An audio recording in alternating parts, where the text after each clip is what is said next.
Hello, survivors. Welcome to the UL official UL's live stream on Mondays, every from 3 to 4 p.m. And I am Joe, your customer advocate and host for today. Um, and I've lost my place in my notes because I'm wonderful at that. And we're going to be playing around today. We're going to be playing around with some heavy weapons to showcase their utility against plague hearts and freaks. I was a little bit too fast. But our guest this week to talk about heavy weapons and some of the testing around that, and then testing in general, is a good friend of mine who likes to call himself my son, Brandon Morton. Brandon, would you like to say hello to the people with your whacked out glasses? Hi, Dad. It's good to be here. Good to have you here. Talk Good to have about you here. And of course, funneling questions to us from chat, we have our demonstrative, disembodied director of design for State of Decay 2, Mr. Geoffrey Card, everybody. Geoffrey, would you like to speak to the people now? Hello, everyone. I am sparing you the sight of my messy office, and I'm going to be looking for your good questions for Brandon about QA, about heavy weapons. None of these bad questions, so keep that stuff under wraps. All right. And so, since we're going to try to stay away from bad questions, we'll just launch straight into the game. I've got a couple of characters in my long-term community that I've been playing since, I don't know, July of 2018. So way overgeared, way too much stuff. But Brandon has brought in some fresh characters, and so we'll be watching him. And we're testing out something today, and let me switch to the game screen so you can all see it. We are going to be doing some picture-in-picture play.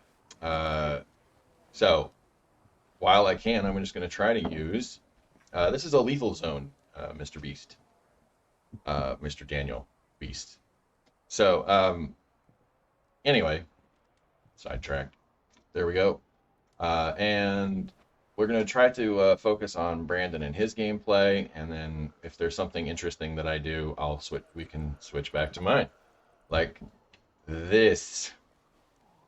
But since I'm just standing here, you don't really want to see me there. Brant's taking the day off. Ingvartsen. He'll be back, though. We love him, and he loves you guys. He'll be back. All right, so back to you, Brandon. It seems like you're looking at the map right now.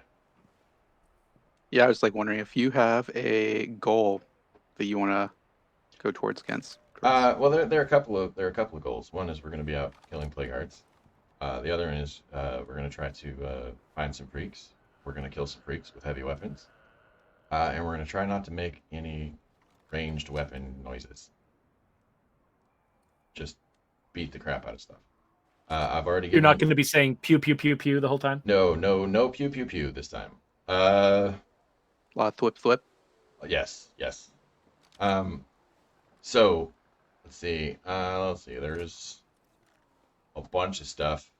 So since I did mention this, and you are one of our very talented QA testers, and I know that you were on the team that helped develop this heavy weapon feature. Would you like to talk about what you did for heavy weapons while we go and find things to kill? Sure. So I was a QA for, I think at the time it was called the moment-to-moment team. So it was like heavy weapons and also a revamp of the locomotion that you see. So there would be stuff going from crouching to sprinting, walking to walking, and even sometimes just turns. The turns used to be a little bit slower than they used to be, but now they're significantly snappier. But besides the movement, I was testing a lot of the heavy weapons, and a lot of that is testing wise comes down to going through each version of the animation. And there's I think people don't realize how many animations are in each specific weapon. Their bladed weapons have a version of each attack that has to link it to a combo, and they have a library of finishers I have to go through. So for a heavy weapon, I had to think of all the possible ways you could come at a zombie from the front, behind, and that's just coming from the player side of things. Because then there's also how is the zombie gonna hit when they get hit by a swing? Are they gonna go flying backwards, forwards? Are they gonna get launched in the air? is it like a beetle mallet where they're going to go to the ground as opposed to into the air? So it's a lot of like going that and going through all the. You had something? What was the thing about the heavy weapons that? So when you're going through your catalogs, what were some of the factors that you had to take into account? Like what were the statistics and so on that would define whether something went into the air or whether it got crushed to the ground? Like say, like the Guandao that I'm using is more one of those, like it gets launched in the air, right? Yeah, a lot of that had to do with like I think it's the impact stat. Like the impact stat's going to hit it harder, and then if it has a large dismember, like it doesn't. I'm pretty sure the Guandao has a large dismember stat, so it's more going to cut them up into pieces as opposed to launch them in the air. Like a beetle mallet's going to send you straight into the air or to the ground, and it's probably why I would consider the beetle mallet the superior heavy weapon just because of the knockdown effect. And also like there's like the logic in the swing process where if you don't put it in direction, you're automatically going to go for zombies that are standing in front of you as opposed to anything that's already on the ground, so you don't get locked in that long animation. Because I remember like when we were like it was getting built, the heavy weapons were built around having skill but still somewhat ease of use, and it's about having the skill to like not go for something that's gonna lock you into a long animation, as like with some of the like non-heavy weapons that get you in that long decapitation animation at the very end. Okay, so if we take a look at say like this heavy weapon, so it has pretty decent like high impact. However, like you pointed out, like it's got a much higher lethality and dismember. Whereas something like the beetle mallet, that impact stat is completely maxed out. So we're about to smack some plague hearts, right? Or at least in this case, a plague heart. Which one's going to do more damage to the plague heart? That's gonna be the beetle mallet. Okay. I don't know if a lot of players know the impact is like the stat that really matters against anything that has actual health. So when you say anything that has actual health, what are we talking about? We're talking about, I think it's almost specifically plague hearts and plague walls if you're also looking at Heartland. Because I think like zombies and juggernauts and ferals operate on either a headshot or a RNG based stun effect. I think that the impact stat actually does make a difference with juggernauts specifically. Yeah. I think a lot of the others, you're right that all the other zombies are random number generated. The juggernaut particularly, he starts becoming vulnerable after you've worn him down with some impact. So so a question for you, Brandon. Then when it comes to like, if let's say I really hate plague ferals, which I do, and I want to like stun them. Is it still the beetle mallet that's a better use? Yeah, it has a bigger impact. It's probably gonna. You also like want to time it. It's a lot that has to do with your timing, and if you're, because I remember specifically having to test this against ferals and juggernauts, is having them run straight at you, kind of like a charging bull, and charging up that one hit to get them to where they play that react animation. And like I think when we was testing it, was comparing it a lot similar to Dark Souls and how you time that swing to give you that window to then charge up and hit again.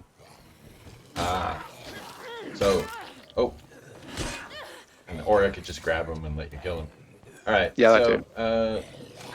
But we're wearing the scent block, and so the zombies don't really know where we are. It's like cheating. Only anybody can do it. Are you ready for some questions from the chat? Sure, as long as they're about what we were just talking about. Well, there's a couple that I could just quickly knock out. Somebody wanted to know if they're going to find out what Clio stands for, and I think they should stay tuned. We'll have more to announce later in the year. And somebody also wanted to know if they can use their Xbox One communities if they're playing on the Series X. And yeah, you got the same saves across all of your Xbox stuff. It's only if you're playing on Steam that you've got an independent save from if you're playing on an Xbox. But the real question, the good question, the Righteous Hand gave us specifically for Brandon was how much time do you dedicate to reproducing specific bugs when attempting to patch them?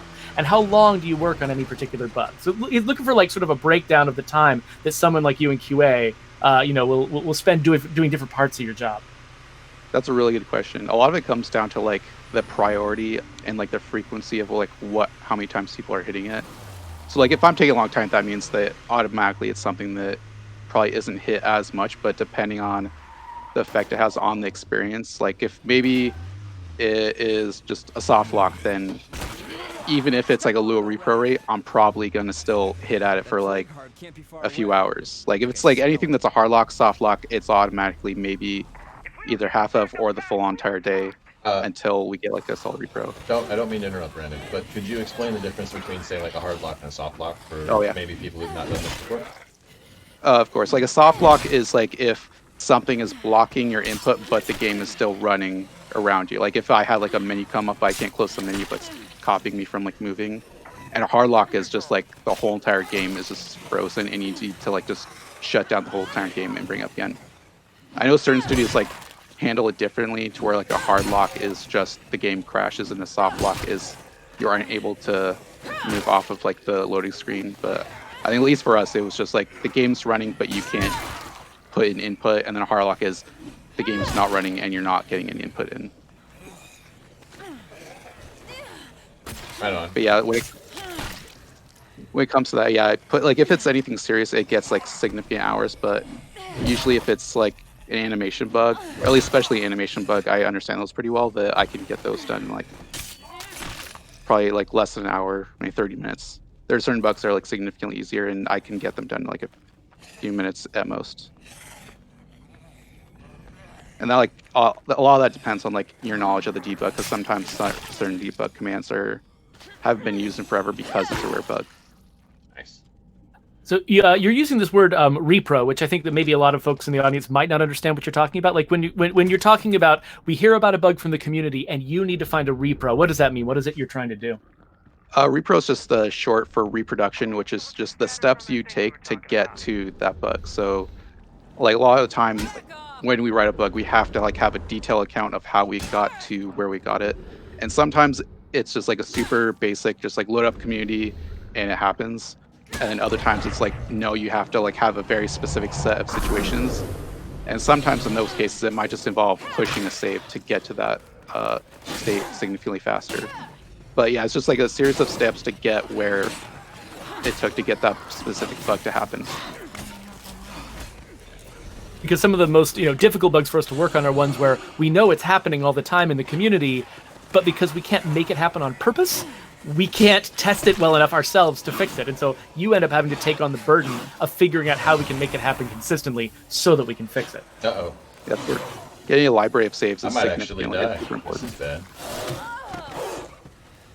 Want to try my strategy, Joe? No.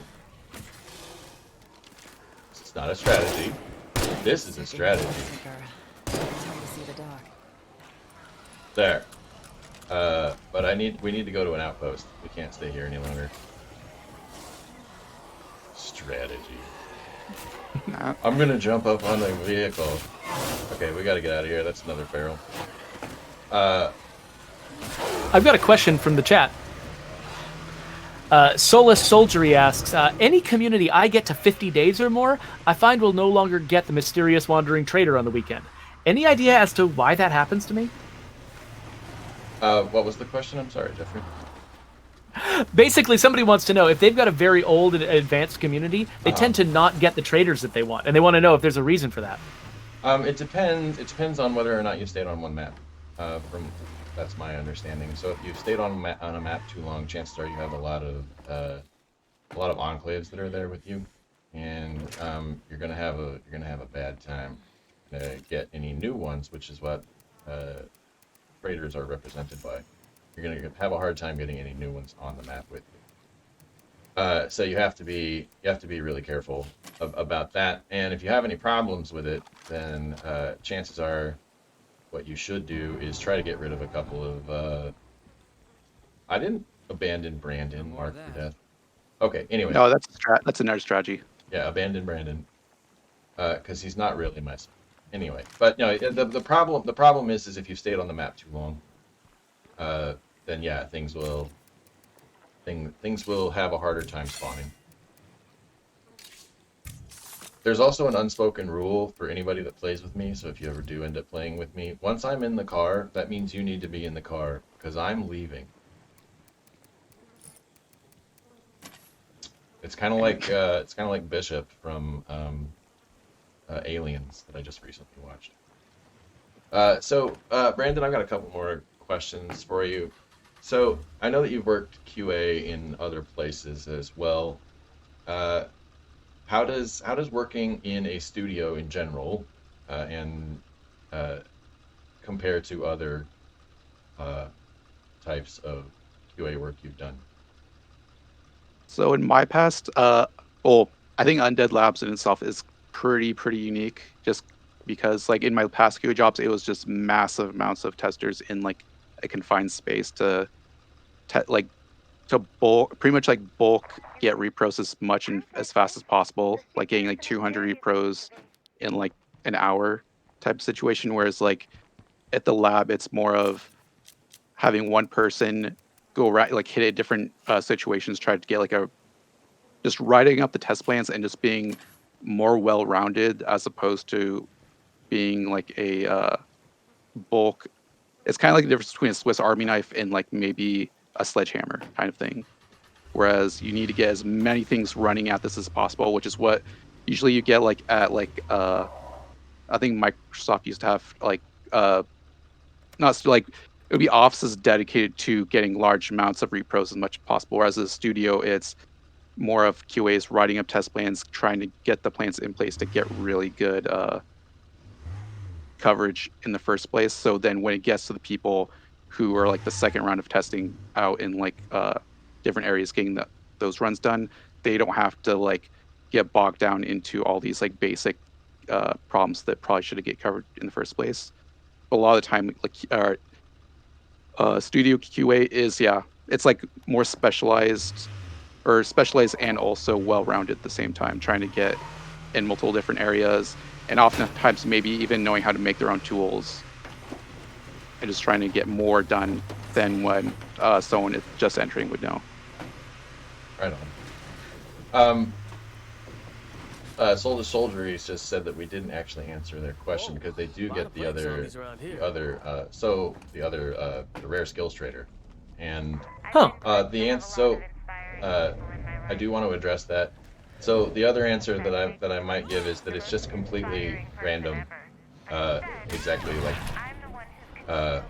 when things show up. Okay, come on. No, more problems. Okay. Make all the noise now that I've got. Also, I don't appreciate you drawing all the damage to my truck. No, it was just above it. It's a good test. So anyway, it might just be that it has to compete with all of the other. Has to compete with all of the others, and so it could just be that it's just not coming up for you, that you've been really unlucky. So Brandon, you were drawing this this line between that there are in-house testers working at the studio, and then there are like out-of-house testers that are doing a different kind of work, like maybe in a different place, maybe they're being outsourced to. Is it like where is the line usually between one type of testing work and the other? You've done both, right? Yeah, I've done both. I think a lot, like, it's weird because like I came from somewhere where we were given the test plans and test cases to run, and then coming here to the lab is where we then are actually writing up the test plans and test cases to send out to the people running those test plans and test cases. So it's like seeing both ends of the process. It's interesting and also like really important to just like also understand where people are coming. It's kind of like when QA testers will then go on to like go to another discipline. Like I remember when like Luke went to production, or like people like switch roles. It's important to like have an understanding of like what another role understands, and that's kind of like how understanding how outsourced groups function, and then being able to also cater that towards how we write up plans, how we communicate, and just try to build bridges and get understanding of each other, so we can get more done and also just have a good time because we're making games, we're playing games. It's a good time. So you mentioned, Brandon, that QA QA people often move into other areas, and I know that there are a lot of designers that have moved into design from QA, and you know, there have been engineers, like people who are usually like developing the tools that you were talking about earlier. But the real question is, and I've actually gotten some questions about this from the community, is how does one get started in a games QA? And I know that the answer is varied, but I guess maybe you could talk about sort of your experience. My experience was, I think I like started working at like Google doing something semi-similar, but not quite. But just like because I think a lot of it just comes down to is like finding a I think their actual name is like a vendor where they like supply QA to certain areas. And a lot of that comes down to like how lucky you are. But like I started out at a vendor, and I was like testing for Microsoft and then Undead Labs. And I think a lot of that is also just coming down how close you are to who you're talking to. Like if you're offsite or if you're like less communication towards the dev, it's kind of harder. But like if you get like personal connections to people, you're more likely to go higher up in QA. But like getting into QA isn't super hard. It's just maybe starting out as a beta tester for different games and writing up your own tests, and then maybe like it could be you know somebody that also is a QA tester, or you just can like maybe even just like look online, and there are definitely positions all over the place. And it's not just games. It's like you could also like just start QA for like a bank or any. It's really like any company needs QA, so you can like start out. You don't have to start on games, but you can go from like another industry to games, and maybe you'll start out faster because you have that previous experience. And I think that really applies to like a lot of different industries. Right on. If somebody is thinking of getting into QA and they want to, they really want to excel at it, what kinds of skills do you think that they need? What makes a tester sort of stand out and excel at the job? Part of me thinks it is like acting like you're gonna be like in a higher role, or like going past QA, like going like probably learning how to use Unreal or Unity or any game, just getting to know a game engine outside of just playing games really helps. Like for Unreal, there could be like an issue with like a nav mesh for a zombie, and if you didn't know how Unreal works, you wouldn't know that could be a possible issue. But since you do, you could like say, hey, the zombie isn't moving, and it's probably a problem with the nav mesh. You write down the bug, and then a dev knows to start there, as opposed to be like, well, now I have to think of like what could possibly be the problem. So a lot of this is like learning what it takes to make a game, because then there is the chance that you might eventually maybe switch professions from QA to maybe design or engineering or tech art. So just like maybe acting like you're gonna go there anyway, with like picking up skills of how to programming, how to use Unreal and the tools that it comes with, on top of also just testing as well, because like engineers and other disciplines also test as well. So it's only natural that you would also practice what they're doing as well, and like get an understanding. I think a lot of it's just building understanding probably builds you up higher and faster than just sticking in your lane and just staying there the whole entire time. Makes a lot of sense. I've got a couple questions from the chat. There's one that I can probably answer. Lieutenant Luna says, this is a big question, but why do we have to finish the game and start a new world and lose all of our stuff? Can there be an option to just stay in our game and start a new game? So when we were first developing the game, we thought that people were actually going to want to have more endpoints, that they were going to want to, you know, sit back, feel the satisfaction, watch the credits roll. And so we designed the game that way. And what we've been observing is that players don't play that way. They actually want to start a community and spend a long time with it. And so we've got ideas for how we could maybe push the game more in that direction. So we've heard that feedback, and we're eager to respond to it at some point. But the question for Brandon is, about how much time do you spend sort of addressing bugs that are in the live game versus helping support new features? This is a question from MSSC Track 92.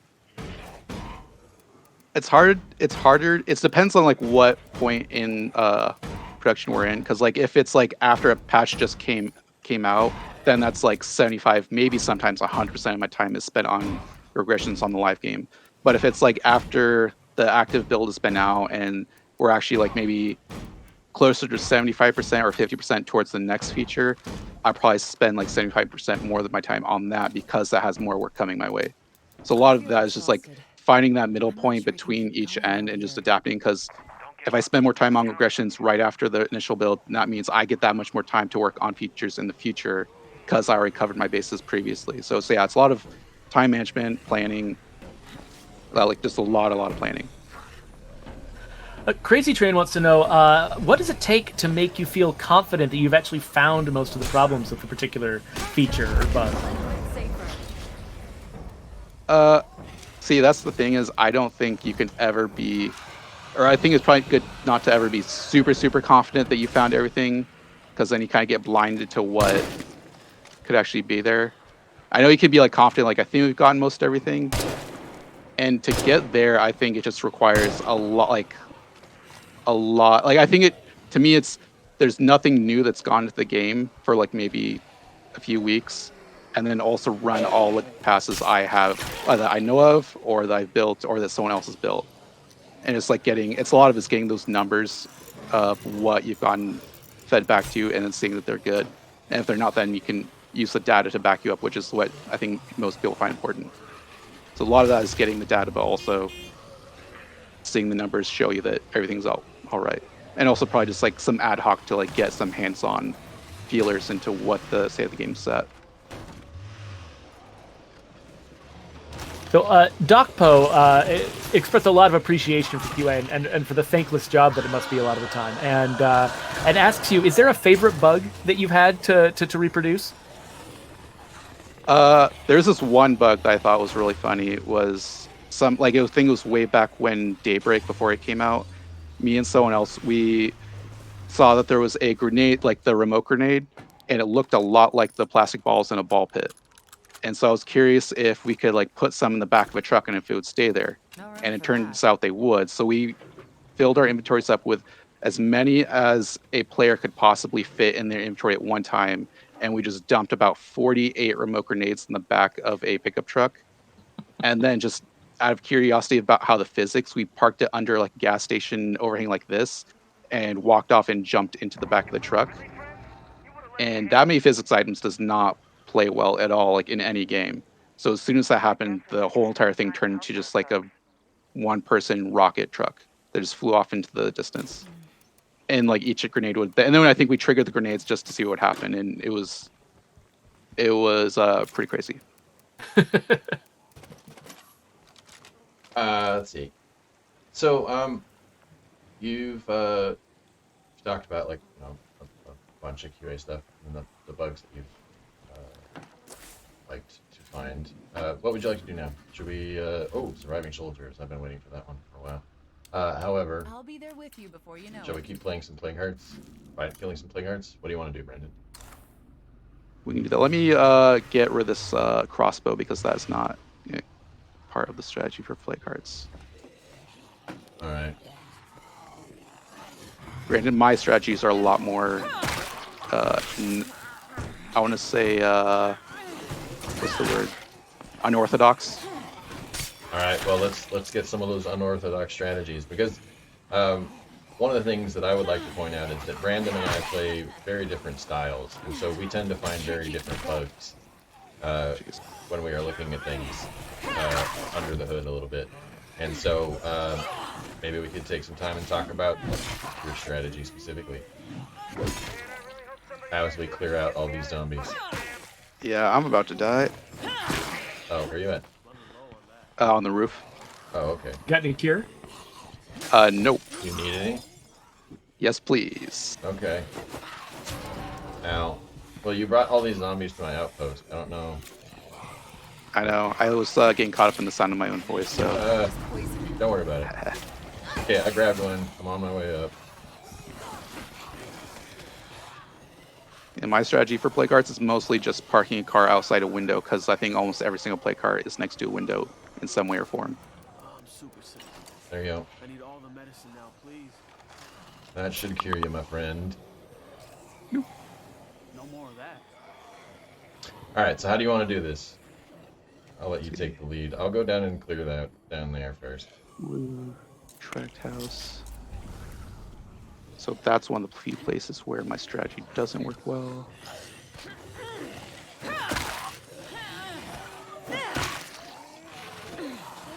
Oops. Alright. These guys. These guys coming on my outpost. Oh, no, not that. A bunch of deadheads coming toward base. I guess it's their unlucky day. Crunch. Okay. What are we doing? I think I have a grenade launcher on me. Do you have any C4? Do I have C4? I mean, I assume you probably got like 12 stacks at this point. No, I only have one stack, but it's almost full. How many do you want me to bring? 3? Let's Like 3, yeah, let's do 3 3. C4? Okay. Yeah, 3 C4. Where did I move my truck? Okay. But yeah, no, I've had this community for a really long time.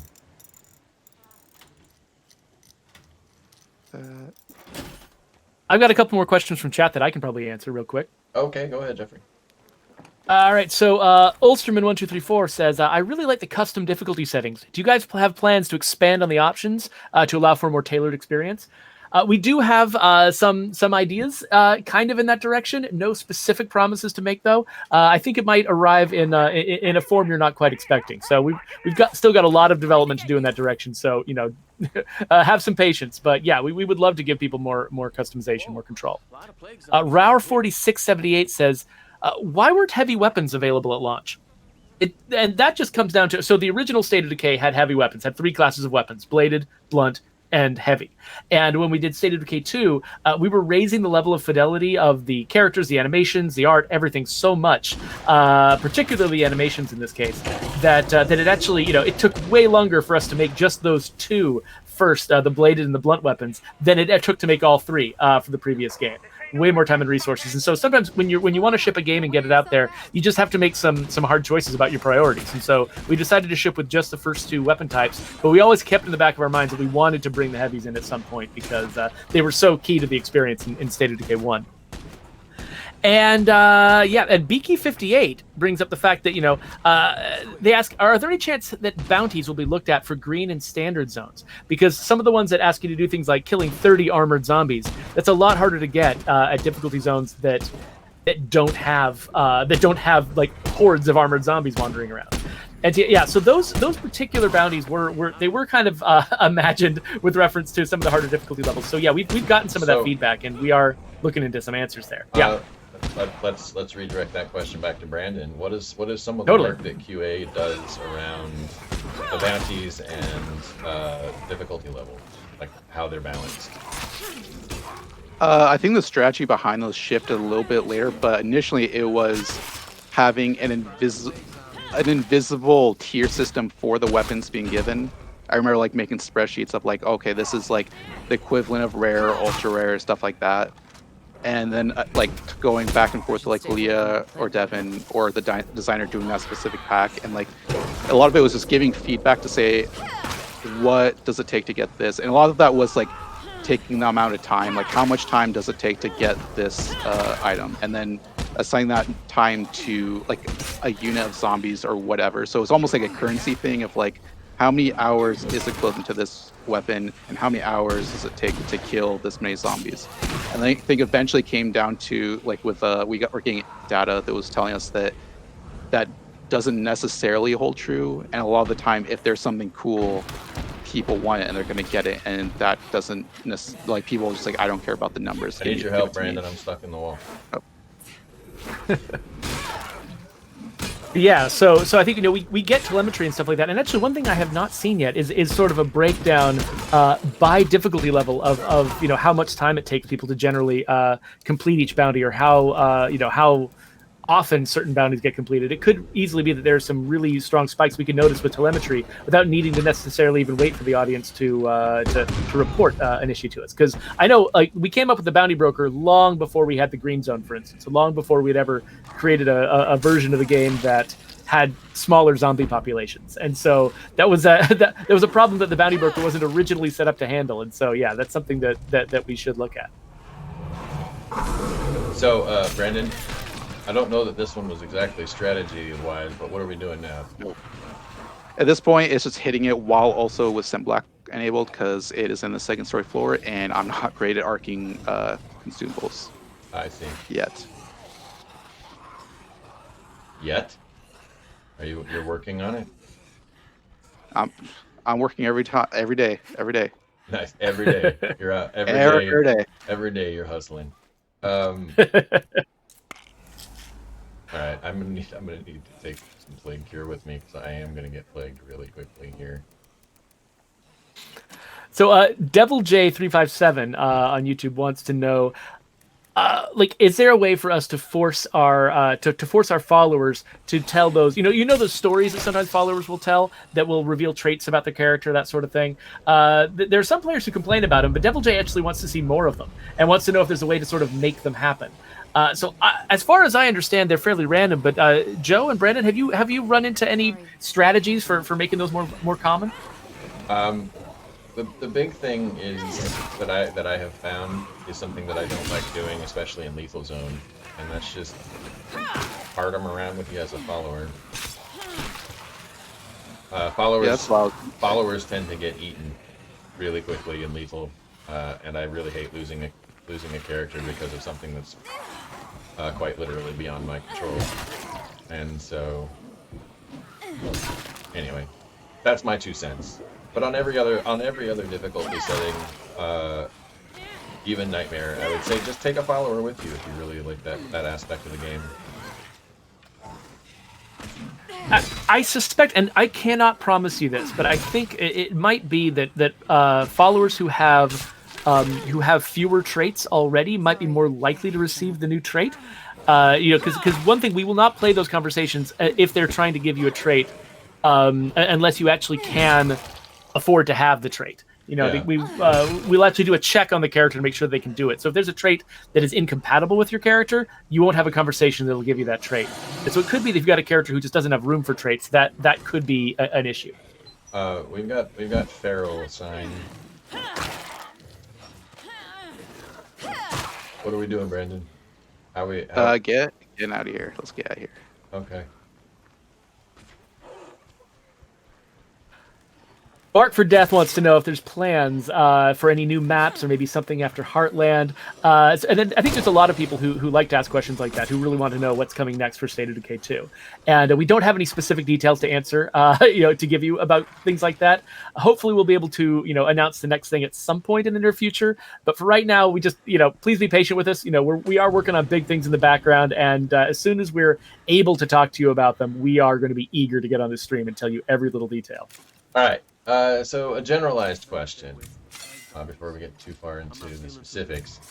All right, Brandon, you've done a lot of QA in the zombie apocalypse, and so now, after all of your experience with State of Decay 2, the zombie apocalypse actually happens.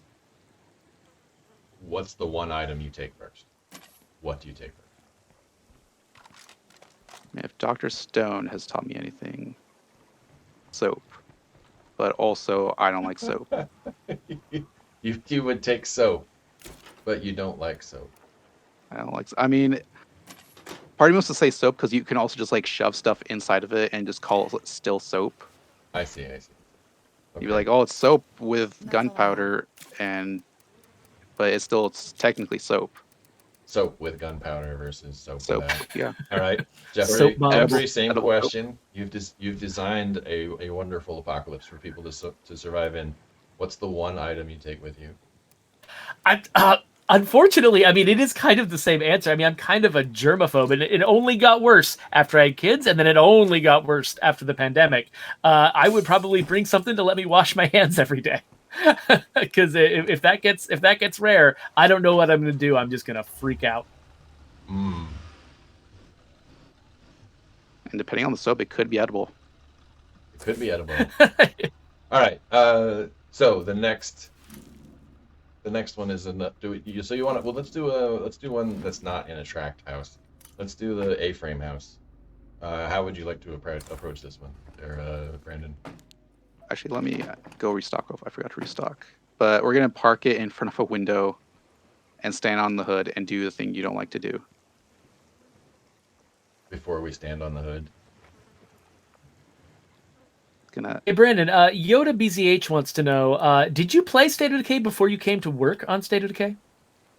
I played the first one I think it was when it first came out on Xbox Live Arcade way back in the day. But then I didn't finish it because any game that has a timer in it, like immediately get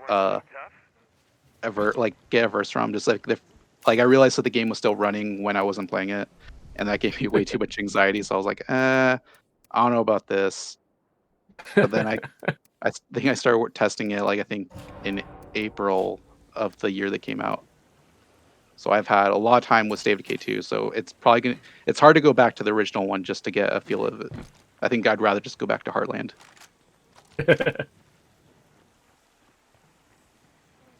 Oh, I still have that. All right.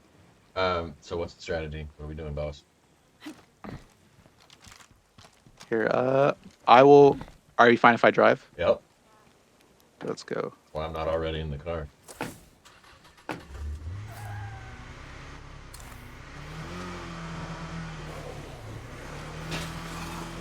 Also, why do I have C4 in my inventory? Because I forgot to tell you to use it. Oh, okay. Okay. When do I want to use it? Yeah, right here. Go and put all three of them down next to it, and then run back onto the top of this roof. Locked. I should be more careful. All right. All three? All three. I'll need more of that. Actually, no, just do one. You said all three. Too late. Okay. All right. I'm here. Now what am I doing? Okay, trigger. Light it. Trigger. I don't think this is going to blow them all up. Well, it'll blow them all up, but I don't think it's going to kill the heart. That is why I have this.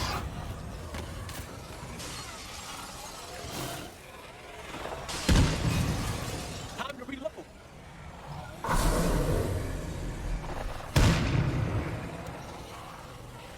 I don't think this is going to finish it off. Was that the last one? Yep.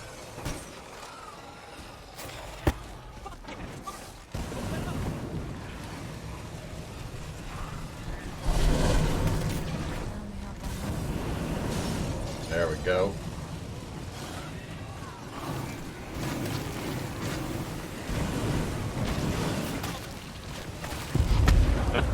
Just when in doubt, light it on fire. It'll die. It's empty. All right, what do we got in here? Do you need a med kit? No, but I mean, I'll take it. Okay, we gotta get in the car. I can roll get in for the you. car. Get in the car. Get in the car. Get in the car. Get in the car. We gotta go. Oh. Okay, well I've got to go. What happened? Yeah, just run. Just. Are you driving? Yo.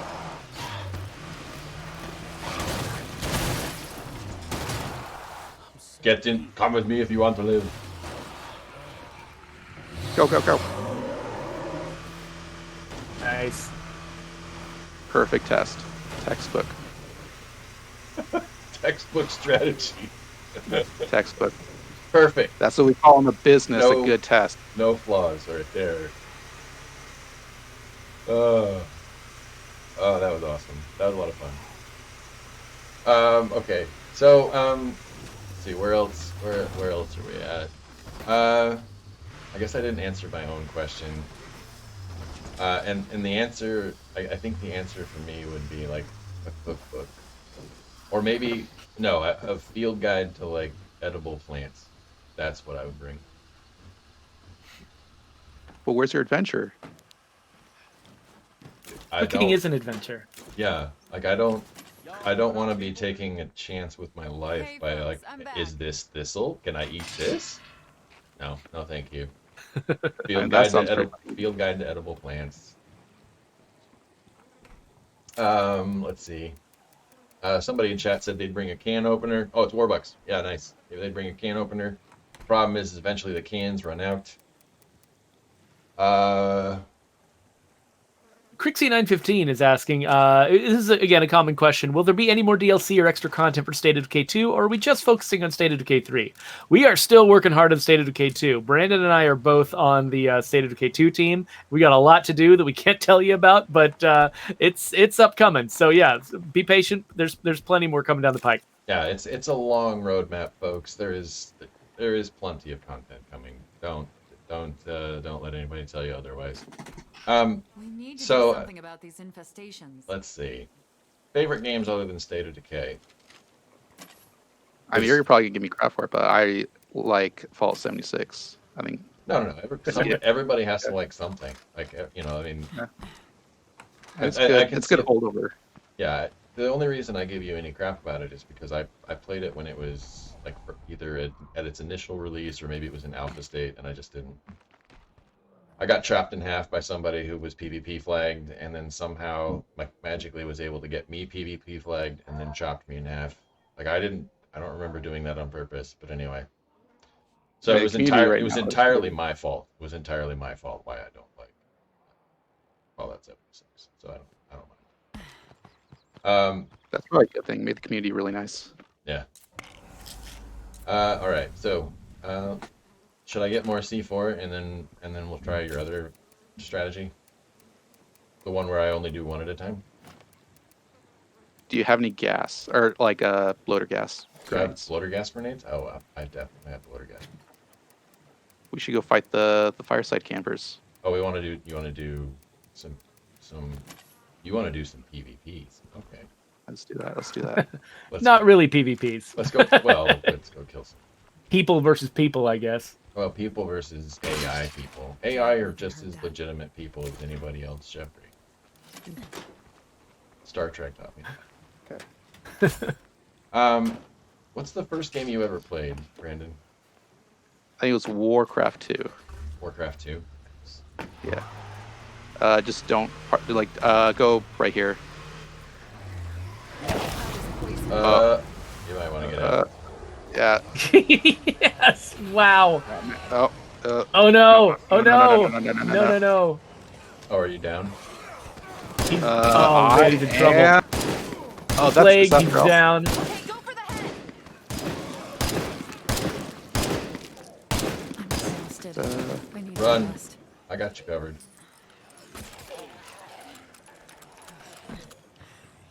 Oh, I have about 60 seconds. I need some cure.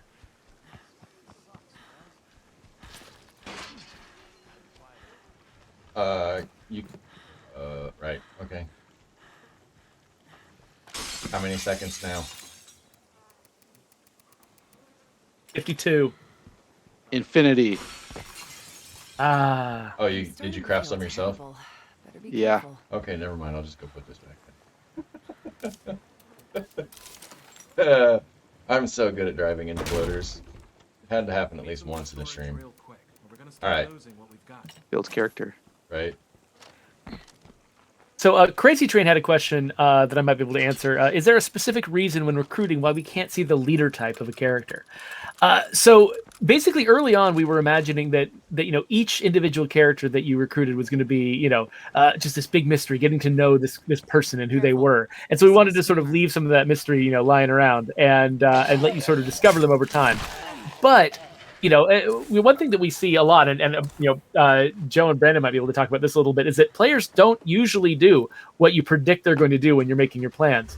And it turns out that players actually, they recruit people a lot faster than we originally imagined, and they end up, staffing up real quick. And it's not really about getting to know each of those individuals. A lot of the time, players are thinking about it like it's a grander strategy. Who am I going to recruit? How am I going to put together this huge team?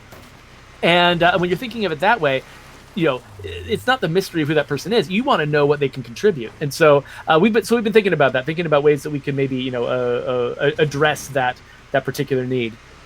But we did have somebody did actually want to ask that specific question. I think I've lost track of who it was now. They wanted to know, like from Brandon, how much do you have to deal with, having to test not bugs, but new behaviors that players tried that no one ever even attempted, and try to replicate weird things that players try to do.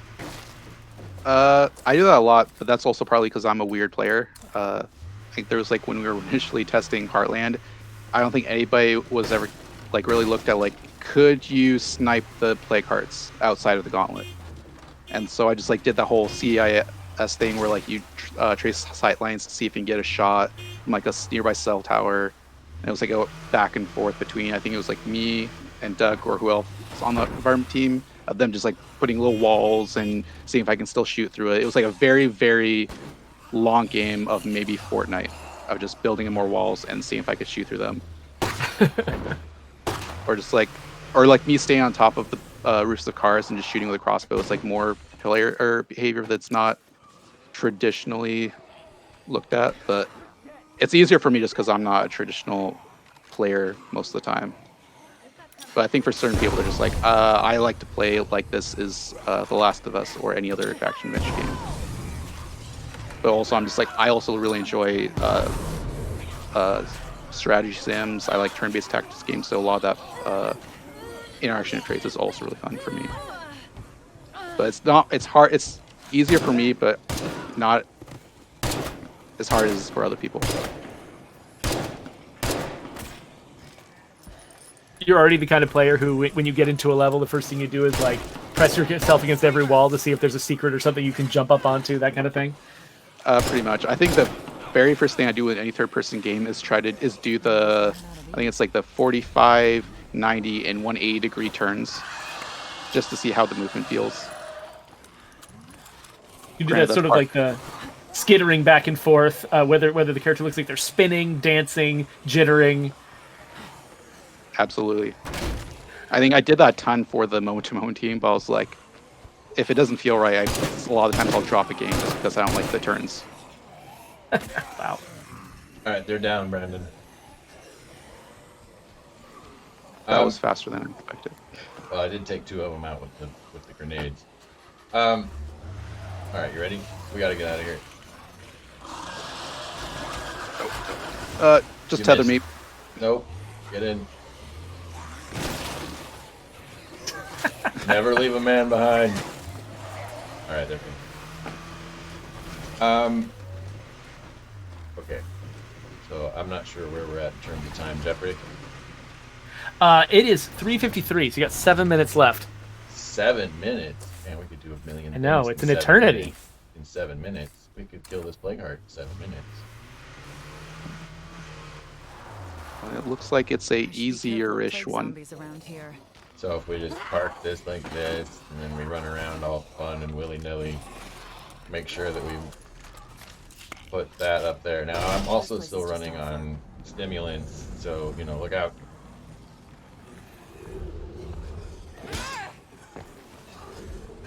We've still got a lot of people asking questions about future updates. When are we going to continue answering certain story questions, things like that. And I just got to say, you just got to be patient. We are getting closer and closer every day to the point where we can tell you about the next thing we're working on. But until then, we hope you'll bear with us. There's a lot of stuff to talk about. We just can't talk about it yet. I think it's almost down. All right. I didn't use the picture-in-picture very much, but it seems to be working pretty well. What do you guys think? When I remember yeah. to tap it. I think it actually was working. So I did not expect the performance to be good enough to be able to follow it, honestly, because so many services that let you share your screen with somebody, or they do it with a really, really low frame rate. But Discord served us pretty well here. I don't know. What does the audience think? Yeah, if we had space for a poll, like, what does chat think? Because Also, basically, because each of it's. Go ahead. part of what we were talking about today was heavy weapons. You will find a lot of heavy weapons when you kill plague hearts. So if you can get that first plague heart down, and there are a bunch of heavy, and you're very careful with it, you can actually get a heavy weapon, which will then make killing the plague hearts even easier as you go through it. It's car time. Yeah, we're getting a lot of positive comments for this picture-in-picture experiment you're doing, Joe. So I think we might have to do more of this in the future. Yeah, and I like what's going on. So we've got Brandon's camera, we've got my camera there. It's nice. So I was doing some tech tests, so I'm glad it's working out. All right, Brandon. So your favorite zombie apocalypse game, then, and you can of course include State of Decay 2 in this, but if there's another one, I mean, you've already I mentioned mean, The of Last course, of Us, yeah. so never mind. No, I really liked 7 Days to Die. I think that's fun. Oh, and see, once again, I don't know. I just like the building mechanics using dis- gravity. We disconcur. But that's fine. Um, That's fine. All right, Geoffrey. We love all other zombie apocalypse games here at Undead Labs. We think they're all wonderful. I just played this like I think 1-person indie game called Survivalist that was pretty cool. And you know, it's very different from State of Decay. It's got some rough edges, but at the same time, it's got some ideas in there that none of the big games ever try. And so I love playing just a lot of really small scale indie games and learning what weird things they want to do that they wish they could see in other games, and they had to go make their own game to make it happen. Oh, hey, while we're getting close to the end of the stream here, Beaky58 has a question. Are we going to get a new bounty pack on the 1st of April? The answer is Geoffrey. Yes. Yeah, so we've basically, the bounty broker is now automated, and so you don't have to get a new update in order to get new bounties. So yeah, the critical response pack is going to arrive at the beginning of April, and so next week, Joe is going to be doing another stream, and he's going to be, giving us a tour of that critical response pack. It's going to be fun.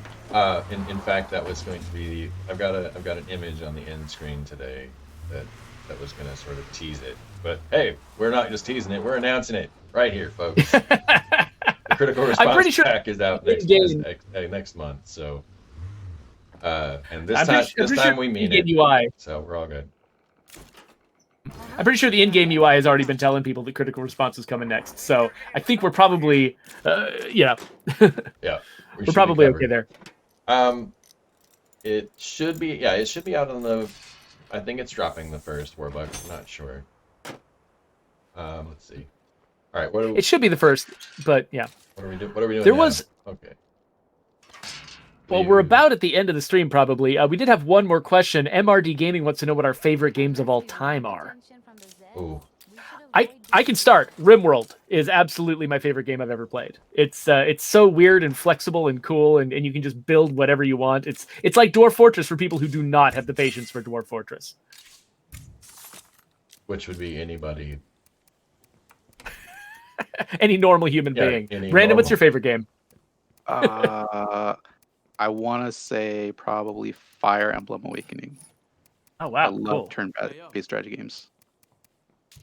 That's such a hard question, Geoffrey. It goes from day to day. But if we're going strictly by playtime, it's State of Decay 2. If we're going by games that I never get tired of ever, I don't think anything hits that.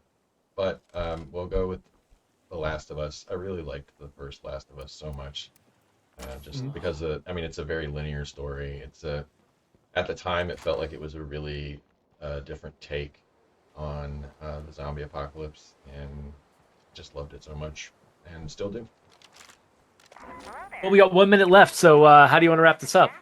Well, if we only have 1 minute left, then we just have to sort of talk about the fact that next week we're going to be marking the return of the Critical Response Pack. And some other we might have stop, read the note, right? And some new exciting items that you won't want to miss. You absolutely will not want to miss them. So make sure that if you guys liked what you saw today, we can do this. We do this on a regular basis. So please give us a follow on Twitch, or subscribe to us on YouTube, and we'll definitely be seeing you next week. Or at least by we, I mean me. I'll be back here. Brandon may or may not, depending on what he wants to do. But Brandon, would you like to say anything to the people? A final parting thought about QA, heavy weapons, or just gaming in general? Just thanks everybody for playing. Just keep playing really hard, giving Joe all the bugs, because then he gives them to me, and I get to run into a wall as well. We all get to run into walls together. Yay! Let's hear it for brothers in arms running into walls together. And Geoffrey, our disembodied voice. I'm just really glad everybody here's watching us, and I'm so excited for the point where I can actually start answering more of your questions about what's coming in the future. It's getting real close. Right, and I am also super excited for when you can start answering those questions because I'll be happy that it's not me. Anyway, because I love doing strategy streams, but you know, I don't want to answer. I don't want to answer questions about upcoming stuff. All right, so with that, folks, we're gonna say goodbye for this week. Here's your outro screen. I guess.